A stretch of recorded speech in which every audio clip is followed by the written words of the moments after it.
Welcome to evening meditation in, I think it's now the 5th week of Lent, and we've done a week each on fasting, giving, praying, but I thought we'd just follow up the praying with a little bit more. I was really struck this week by some of the wording in Richard Rohr's meditation.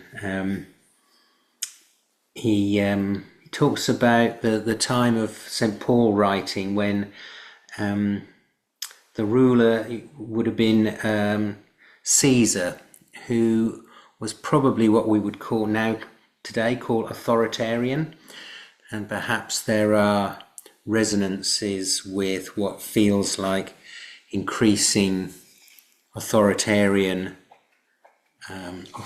rule, for want of a better word, across the world. And Paul wrote, "Do not be conformed to this world, but be transformed by the renewal of your minds." Richard Rohr quotes another writer who says, "Authoritarianism is not merely a matter of state control. It's something that eats away at who you are. It makes you afraid, and fear can make you cruel. It compels you to conform and to comply and accept things that you would never accept, to do things you never thought you would do." And Paul, just to repeat, do not be conformed to this world, but be transformed by the renewal of your minds. And so as we consider again our practice of prayer, and the renewal of the mind might be connected some way with that idea of detaching. If we detach from our active thoughts, perhaps that in itself is a type of renewal. So as we come to this space, we go through our own routine of adjusting where we're sitting, feeling our connections, making our own intention of using this time wisely, being upright if we can and alert but relaxed, lowering our gaze or using the image or even closing our eyes as we take 2 lovely deep breaths in through the nose and out through the mouth.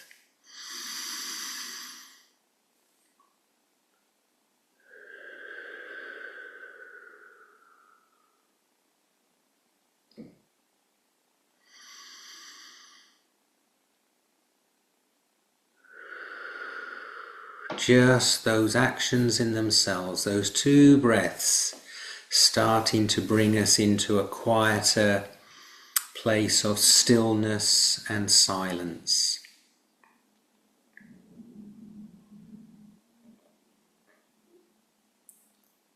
Perhaps as we breathe we can sense a slowing down.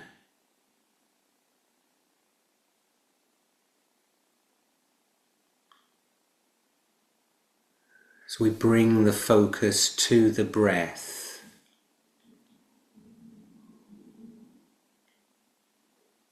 sharpening of the focus and moving it away from the incessant turning over of the mind.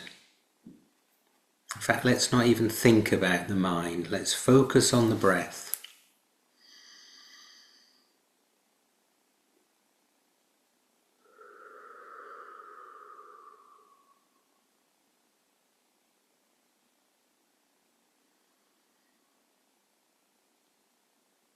Become aware of your own sensations, noticing perhaps the sound of intake and out breath.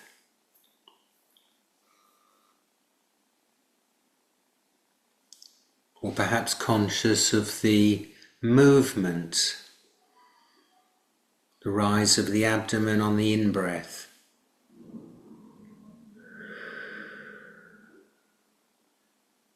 and the fall on the out-breath.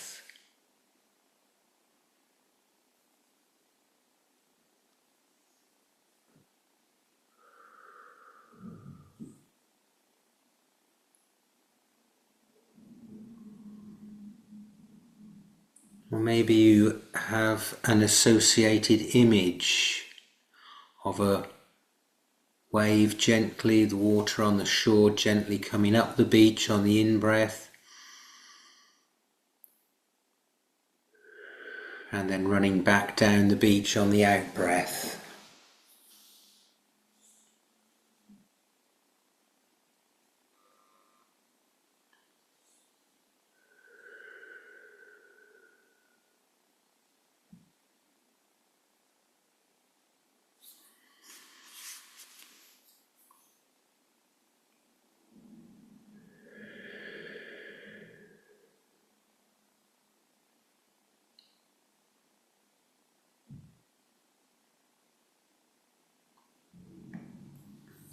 Noticing any tensions in the body. And if there are, just breathing into those areas and maybe consciously tense or flex any particular area, and then with the out breath, consciously relax.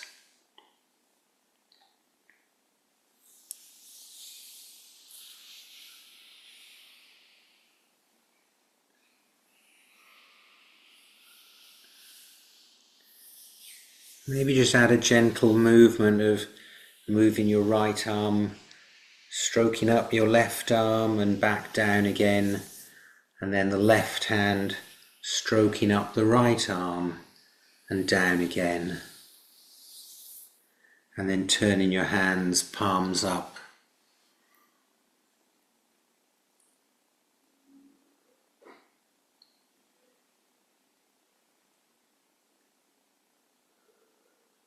And finally, with this preparation practice, attach a word to that in-breath, a word like peace or calm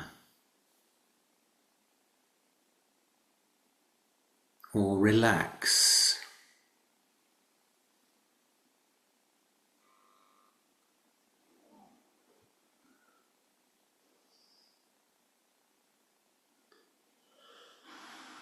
Some word that works for you in calming, slowing down.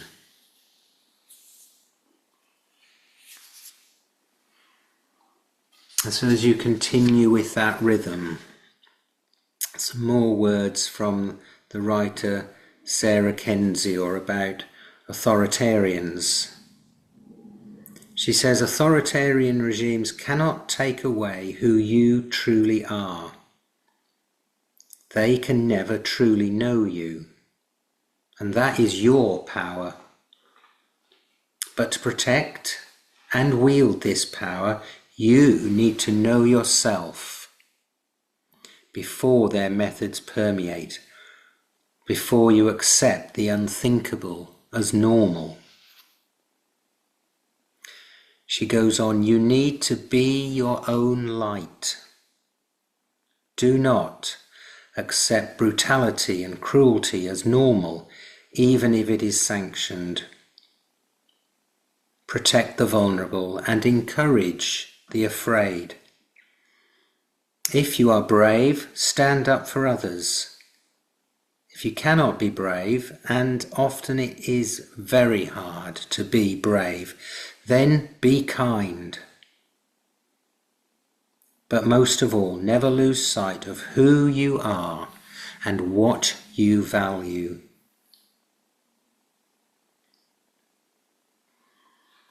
One of Richard Rohr's other colleagues, Brian McLaren, again comes back to practices of contemplation and community. that he says can strengthen our resolve and enable us to remain salt and light. Our Christian tradition, he says, teaches us that contemplative practices are pathways into the direct experience of divine presence and love. While modern neuroscience shows they are also pathways into self-regulation. And these practices, whether solitary or communal, and I like to think that our Monday evenings are a communal practice, these help us resist conformity with wisdom and courage.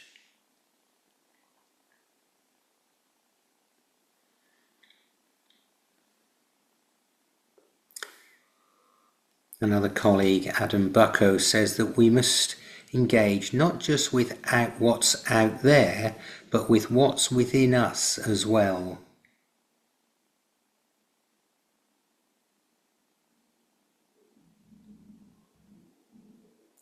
Because there are many revolutions that promised liberation only to replicate the cruelty they overthrew. Jesus called his disciples to be fishers of people, to be caught up in love and drawn out of the world's illusions. So have we been drawn out of a system or systems that thrive on violence, on trampling others? Or are we still trapped and disoriented?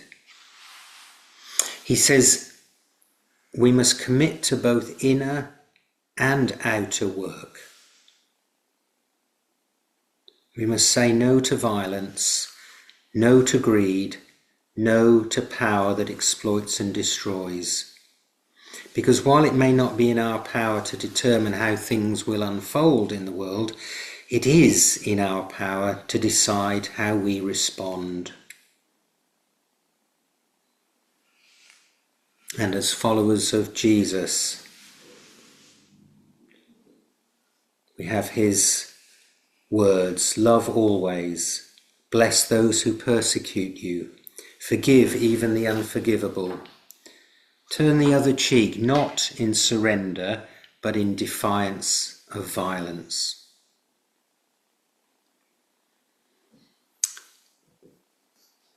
So a few more moments of stillness and quiet, just to contemplate any of those words that resonate. Perhaps allowing a phrase or word to repeat, or focusing on an intention of how to be.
Moving towards our longer silence then, Some words from Etty Hillesum, the young Dutch girl who was taken to a German concentration camp and died there in the Second World War. She wrote, "There is a really deep well inside me, and in it dwells God. Sometimes I am there too. Dear God, these are anxious times. We must help you to help ourselves. And that is all we can manage these days, and also all that really matters. That we safeguard that little piece of you, God, in ourselves."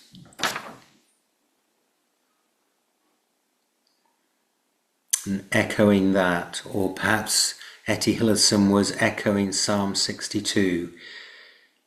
"In God alone is my soul at rest. God is the source of my hope. In God I find shelter, my rock, and my safety."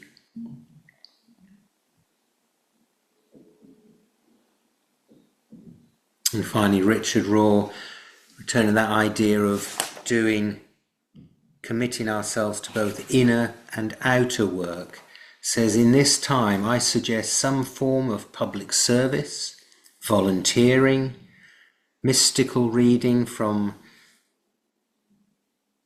the mystics, prayer, or preferably all of the above."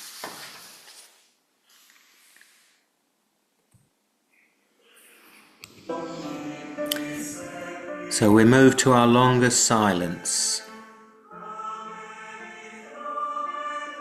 with the words and the chant from Taizé. Christe lux mundi, qui sequitur te, habebit lumen vitae, lumen vitae. O Christ, light of the world, whoever follows you will have the light of life.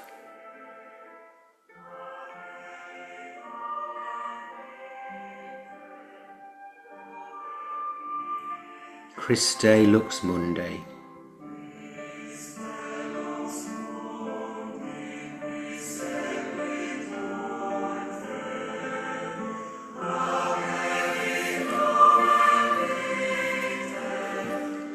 Christ, light of the world, whoever follows you will have the light of life.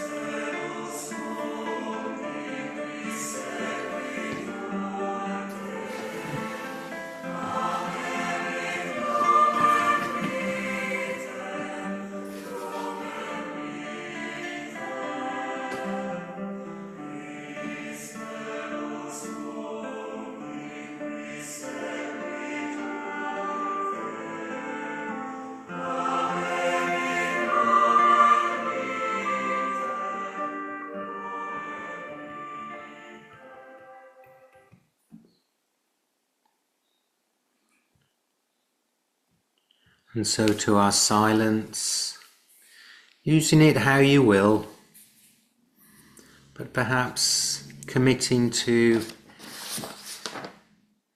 both inner and outer work, not being conformed, but being transformed by the renewal of your minds.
And so we gently come out of our silence,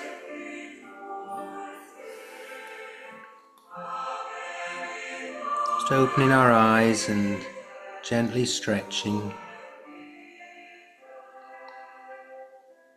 coming back into the room. Just some closing words from a hymn that I heard on Sunday. Have you heard God's voice? Has your heart been stirred? Are you still prepared to follow? Have you made a choice to remain and serve, though the way be rough and narrow? Will you walk the path that will cost you much and embrace the pain and sorrow? Will you trust in one who entrusts to you the disciples of tomorrow?